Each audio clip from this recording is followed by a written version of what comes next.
আপনি কোরআন পড়তে জানেন না, কোরআন পড়তে পারেন না, আপনার যদি সন্তান কোরআনের হাফেজ হয়ে যায়, এই কোরআন মোতাবেক যদি জীবন যাপন করে, আপনি যদি জাহান্নামী হয়ে যান, আপনার ওই সন্তান আপনারে জাহান্নাম থেকে বের করে জান্নাতে নিয়ে যাবে। আমার কথা, রাসূলুল্লাহর কথা। আল্লাহ নবী বিশ্বনবী বলছেন, মান ক্বারাআল কুরআন ফাস্তাযহারাহু ফাআহাল্লা হালালাহু ওয়া হাররামা হারামাহু আদখালাহুল্লাহুল জান্নাহ ওয়া শাফাআহু ফি আশরাতিন মিন আহলি বাইতিহি কুল্লুহুম ক্বাদ ওয়াজাবাত লাহুন নার। জোরে বলুন আল্লাহু আকবার। রাসূলুল্লাহ বলছেন, মান ক্বারাআল কুরআন ফাস্তাযহারাহু, যে ব্যক্তি কোরআন পড়ল, এই কোরআনকে মুখস্থ করলো, অর্থাৎ কোরআনের হাফেজ হয়ে গেল, ফাহাল্লা হালালাহু, কোরআনে যেটারে হালাল বলা হয়েছে সেটারে হালাল মেনে গ্রহণ করলো, ওয়া হাররামা হারামাহু, কোরআনে যেটারে হারাম বলা হয়েছে সেটারে হারাম মেনে বর্জন করলো, আদখালাহুল্লাহুল জান্নাহ, আল্লাহ রাব্বুল আলামিন তার কোরআনে হাফেজ বান্দাটারে জান্নাতে প্রবেশ করায় দিবেন। ওয়া শাফাআহু, শুধু সেই জান্নাতে যাবে না, আল্লাহ তাকে অনুমতি দিয়ে দিবেন সুপারিশ করার জন্য, ফি আশরাতিন, 10 জনের জন্য সুপারিশ করবে, মিন আহলি বাইতিহি, তারা হাল পরিজন থেকে, কুল্লুহুম ক্বাদ ওয়াজাবাত লাহুন নার, এমন 10 জনের জন্য সুপারিশ করবে যাদেরকে চিরস্থায়ী সিল মোহর মেরে দেওয়া হয়েছে, এরা আর জীবনে জান্নাতে যাবে না। কোরআনে হাফেজ বাছাই করে করে এমন 10 জনরে আল্লাহর জান্নাতে নিয়ে যাবে।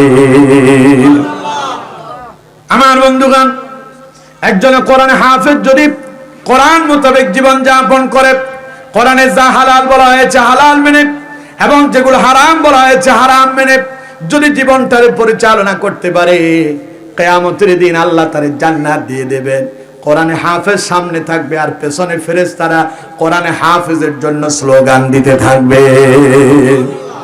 এই যে আমি যখন মঞ্চে আসছিলাম, পেছনে লোকেরা স্লোগান দিছে না? যেরকম দিছে না? কোরআনে হাফেজের জন্য ফেরেশতারা স্লোগান দেবে। কোরআনে হাফেজ সামনে, পেছন থেকে ফেরেশতারা বলবে, ও কোরআনে হাফেজ, তোমার কোনো ভয় নাই, রাজপথ ছাড়ি নাই, আমরা আছি তোমার সাথে, কোরআনে হাফেজ তুমি সামনে চলো। এই বলে স্লোগান দিয়া কোরআনে হাফেজটারে যখন সামনে নিয়ে যাওয়া হবে, কোরআনে হাফেজ আল্লাহর জান্নাতের দিকে যায়, হঠাৎ করে বাম দিকে তার দৃষ্টি পড়ে যাবে, জাহান্নামের দিকে যখন তার নজর পড়ে যাবে, কোরআনে হাফেজ থমকে দাঁড়িয়ে যাবে। পেছনের লোকগুলো, সামনের মানুষটা যদি থমকে দাঁড়িয়ে যায়, পেছনে যারা আছে তারা কি সামনে আগাবে না দাঁড়ায়া থাকবে? ওরাও দাঁড়ায় গেছে। ফেরেশতারা প্রশ্ন করে, ও কোরআনে হাফেজ কি হয়েছে, তুমি দাঁড়ায় আছো কেন? কোরআনে হাফেজ বলে, কিভাবে আমি জান্নাতে যাব? আমার মনে হয় আমার পক্ষে জান্নাতে যাওয়া সম্ভব না। কেন সম্ভব না? কি হয়েছে তোমার? কোরআনে হাফেজ কয়, আমি কেমনে জান্নাতে যাই? আমার যেই বাবা সারা জীবনের ঘাম ঝরানো অর্থ আমার পেছনে ব্যয় করেছে, যেই বাবা নিজে দামি পোশাক পরলো না, যেই বাবা আমারে পোশাক পরালো, যেই বাবা নিজে ভালো খাবার খেলো না, আমারে ভালো ভালো খাবারটা দিল, আমার সেই বাপটা জাহান্নামের আগুনের ভিতরে জ্বলে। ফেরেশতা, আমি আমার বাপের জাহান্নামে রেখে জান্নাতে যেতে পারবো না। আল্লাহু আকবার। দৃশ্যটি যিনি দেখবেন তিনি কে? আরো জোরে কোন তিনি কে? আমার বন্ধুগণ, এই দৃশ্যটি যখন আল্লাহ রাব্বুল আলামিন দেখতে পাবেন, আল্লাহ পাক ফেরেশতারে ডেকে বলবেন, ও আমার ফেরেশতারা, আমার বান্দার কি হয়েছে?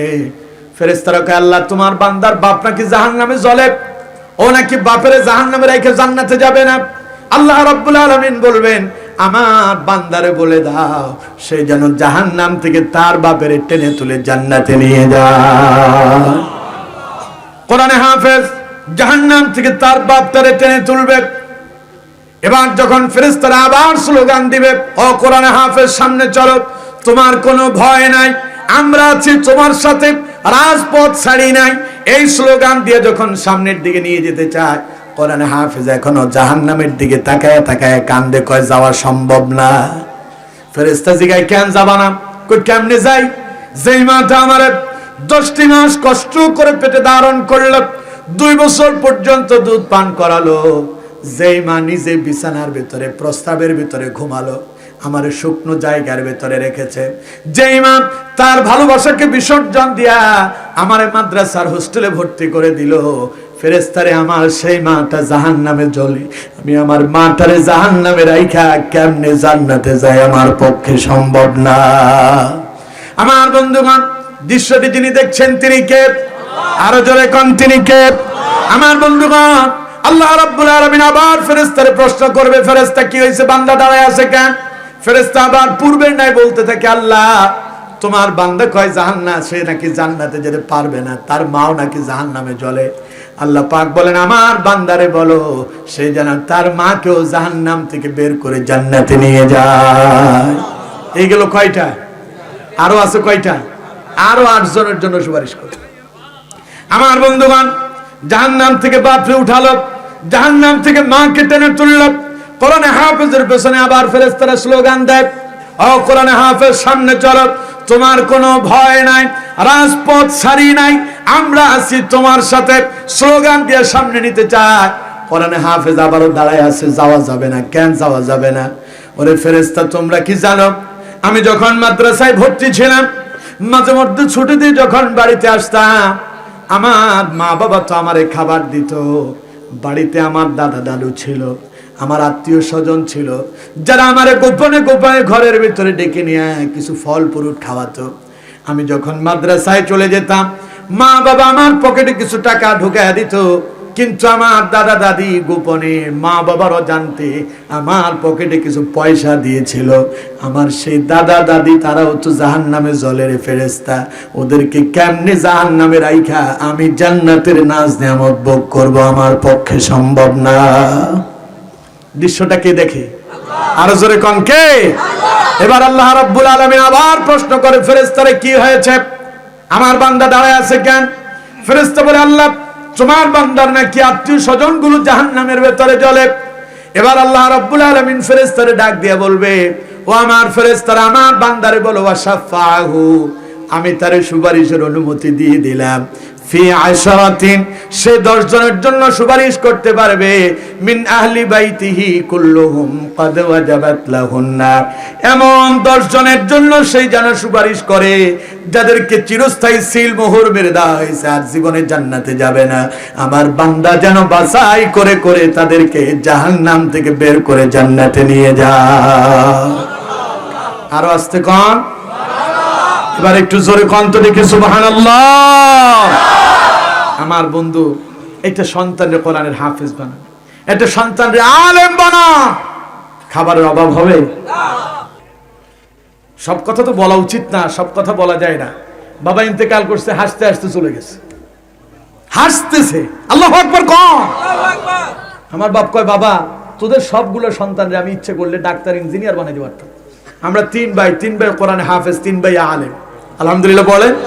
আমার বাবা কয়, আমার এক ছেলে যখন কোরআনে হাফেজ হয়েছে, আমি এক কানি সম্পদের মালিক হয়েছি। কয়, এই সম্পদ দুনিয়ার সম্পদ না, এটা জান্নাতের সম্পদ। আলহামদুলিল্লাহ বলেন। এই জন্য একটা সন্তানরে কোরআনের হাফেজ বানান, একটা সন্তানরে আলেম বানান। আপনি মরে যাবেন, সন্তান আপনারে গোসল দিয়া জানাজা পড়ায়া কবরে রাখবে, এই উসিলায় আল্লাহ আপনারে মাফ করে দিতে পারে কি পারে না?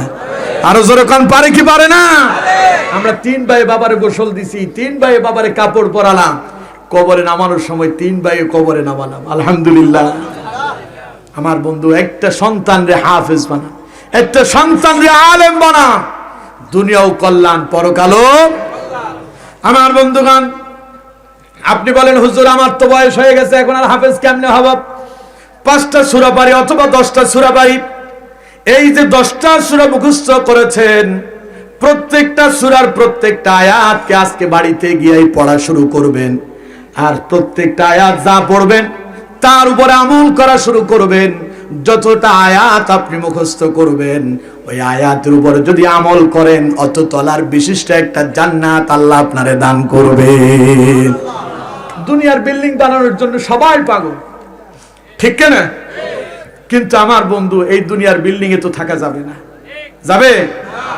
এই যে বড় কষ্ট করে কোটি টাকা খরচ করে ডুপ্লেসিস একটা বাড়ি বানালেন, এখন মরে যান, 1-1.5 লক্ষ টাকা খরচ করে একটা বক্স খাট কিনছেন।